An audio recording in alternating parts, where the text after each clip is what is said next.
방에 관련된 얘기?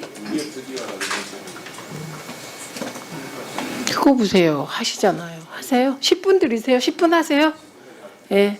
오늘 여러 주제로 사실로 많은 공직자들이 참석해 있게 붙잡게 해서 제가 여당 일원으로 죄송하고 다만 제가 이야기를 안 하려고 했던 것은 오늘 시간을 좀 단축해서 지금 여러 논의가 많이 논의됐기 때문에 세종시에 근무하시는 분들 해서 좀 일찍 가실 수 있도록 하려고 했던 것이고요.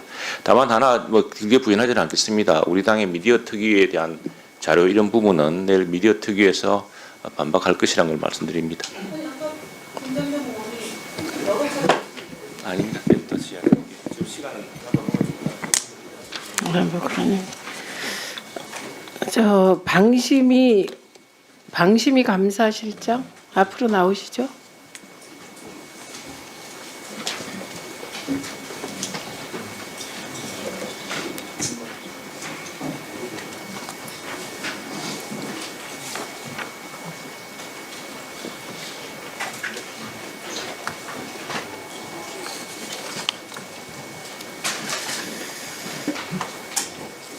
최철호 전 선방위원 네, 이해충돌 위반에 대해 권익위로부터 사건 이첩 받았죠? 예, 그렇습니다. 권익위가 뭐라고 했습니까? 조사 확인해서 조치하라고 했습니다. 그게 아니죠. 과태료 부과 대상이라고 했잖아요. 그러니까 과태료 부과 대상으로 확정했고요. 본 네, 조사 근데 왜 무슨 조사? 그러니까 그 안에 과태료 부과 대상이라고 이해충돌 방지법을 위반했다. 그래서 방심위로 이첩했죠? 이첩하면서 조사 확인을 거쳐서 조치하라라고 해서 조사 확인하고 조치했습니다. 어떻게 하셨어요? 과태료 부과했습니다. 과태료를 관할 지방 법원에 통보했습니다. 법원에 통보했죠? 예, 그렇습니다. 정민영 위원 건이요. 예, 예, 이분도 똑같은 상황이었죠. 권익위가 과태료 부과 대상이라고 판단하고 사건을 방심위로 이첩했죠. 예, 그렇습니다. 예, 근데 그분은 어떻게 됐습니까? 방심위 자체 조사를 하려고 하는데 권익위 발표 3시간 만에 인도네시아 순방 중이던 윤석열 피소투인이 정민영 위원을 해촉했죠. 그건 제가 예, 말씀하십시오. 해촉했죠. 해촉한 걸로 알고 있습니다. 네. 최철호 위원장은 누가 임명합니까? 선거방송심의위원회 관련해서는 위원장이 최종적으로 방심위원장. 예, 그렇습니다. 그럼 이런 자가 시청자 재단 이사장으로 있잖아요. 그죠? 예. 지금 이건 누가 임명합니까? 시청자 재단 이사장. 누가 임명합니까? 모르시죠? 예, 그렇습니다. 진짜 몰라요? 방통위원장이 임명합니다. 이분은 선방위원 할 때부터 무리를 매우 빚어서 들어가셔도 됩니다. 김건희를 평범한 가정주부 이렇게 옹호해서 우리는 그 공으로 시청자 대단 이사장으로 임명된 게 아니냐 의혹을 가지고 있습니다. 이분 방심위가 과태료 처분을 확정해서 법원에 통보까지 했는데 이진숙 위원장 그냥 그 자리에 둡니까?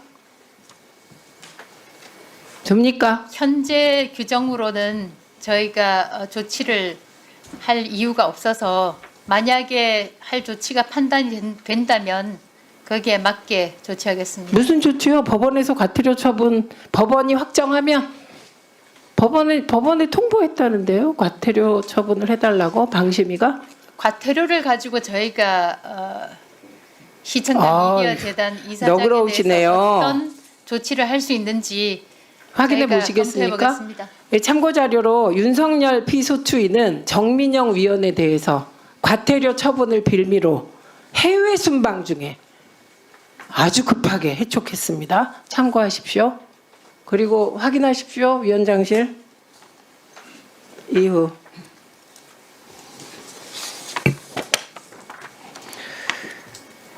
그다음에 지금 계속해서 나오는 얘기가 이진숙 위원장 예. 방통위가 전기통신사업법 제50조의 금지 행위에 대해 사실 조사를 할 수 있다는 거 아시죠? 알고 있습니다. 네.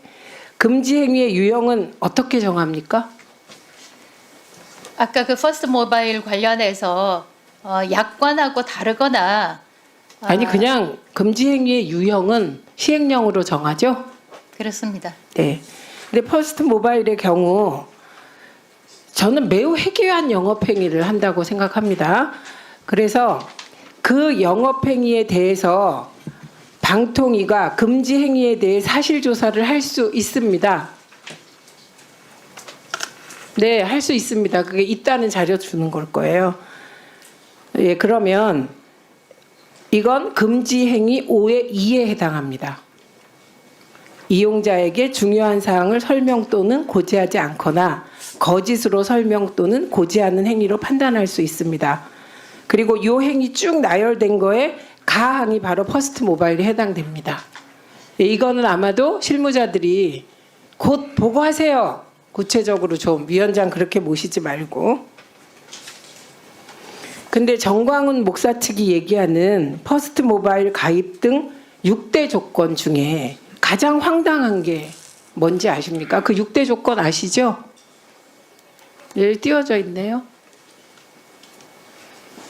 네, 쭉 나와 있습니다. 이거 아까 김현 의원도 하고 다 했는데요. 마지막에 보면 제3국민연금 월 100만 원을 제공한다 이렇게 되어 있습니다. 이거 알고 계시죠? 보고 받으셨죠? 알고 있습니다. 이제 저 조건이 뭡니까? 100만 원을 주는 조건. 위에 쭉 1, 2, 3, 4, 5 요거 쭉 다 충족하고 또 하나의 조건이 있습니다. 알고 계세요? 이게 속이고 있는 건데. 이 퍼스트 모바일 가입자가 1,000만 명을 달성할 경우 월 100만 원의 종신연금을 지급한다는 겁니다. 이게 가능합니까? 1,000만 명 달성하는 게 가능합니까? 그냥 그거만 답해 보세요. 가능합니까? 현재까지는 3만여 명 가입으로 알고 있습니다. 아, 그거보다 앞으로 노력하면 뭐 될 수 있어요? 1,000만 명? 지금 알뜰폰 전체 가입자가 몇 명입니까? 알려드리세요, 뒤에서. 알뜰폰 전체. 예, 옆에서 알려드리세요. 알뜰폰 절대 가입자, 가입자 숫자. 예, 900만 명입니다. 근데 퍼스트 모바일이 지금 몇 프로예요? 그것도 알려드리셔도 예, 돼요. 3만여 명으로 알고 있습니다. 그러니까 그 프로테이지가 정말 미미하죠. 불가능합니다. 그래서 사실조사 하셔야 됩니다. 이게 방통위에 해당 사항 없음이 아니고 해당 사항 있습니다. 이걸 알려드린 겁니다. 그 내일 보고 좀 꼼꼼하게 드리고요. 방통위 사무처장님, 네, 꼼꼼하게 보고 드리시고 그리고 사실조사 해 보십시오. 이게 방통위의 존재 이유입니다. 예. 현재까지 사실 확인을 했는데 만약에 추가 사실이 확인되면 거기에 따라서 조치하겠습니다.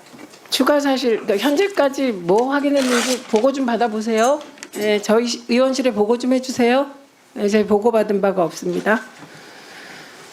그다음에 지금 계속 나오는 2025년 1월 8일 이재명 대표 외신 기자 간담회와 관련하여 팩트 체크하겠습니다. 첫째, 비밀 회동 아닙니다. 정기적인 외신 기자 간담회였습니다. 이 간담회는 공식적인 행사였으며 일본, 미국, 영국 등 25명의 외신 기자가 참석했습니다. 중국 언론사는 노종면 의원 말씀하신 대로 단 3곳. 두 번째, 대규모 전쟁으로 인간 개체수 줄인다 발언? 이런 발언 없었습니다. 세 번째, 김영란법 위반? 아닙니다. 정치인과 외신 기자 간의 정상적인 취재 활동이고 금품이나 부정 청탁이 오간 정황이 없습니다. 단순한 식사 제공은 김영란법 위반이 아닙니다. 네 번째, 기자 브로커 주장? 이거 정말 근거 없는 겁니다. 그리고 그것이 보수 언론이더군요.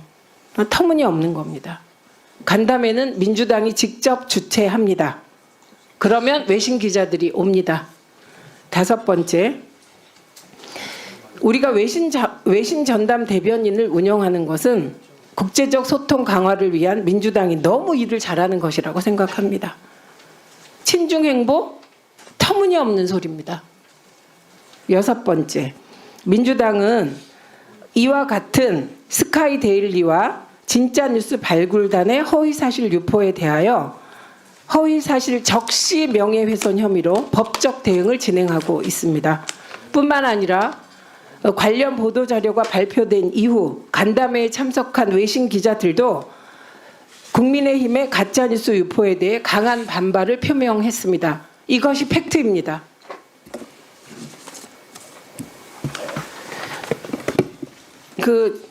정리하면서 류일임 위원장은 어디 계십니까? 이 순간?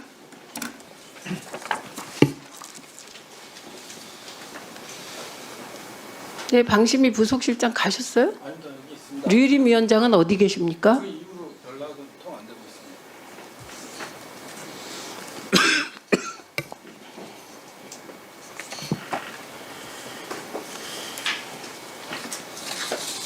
지금 부속실장이 그런 답변하면서도 자괴감 느껴지시지 않습니까? 지금 직원들은 이 방심위에 와서 온갖 화살을 맞으면서 방탄하는데 소재 파악이 안 된다니요. 국가기관의 위원장이. 이게 있을 수 있는 일인가요?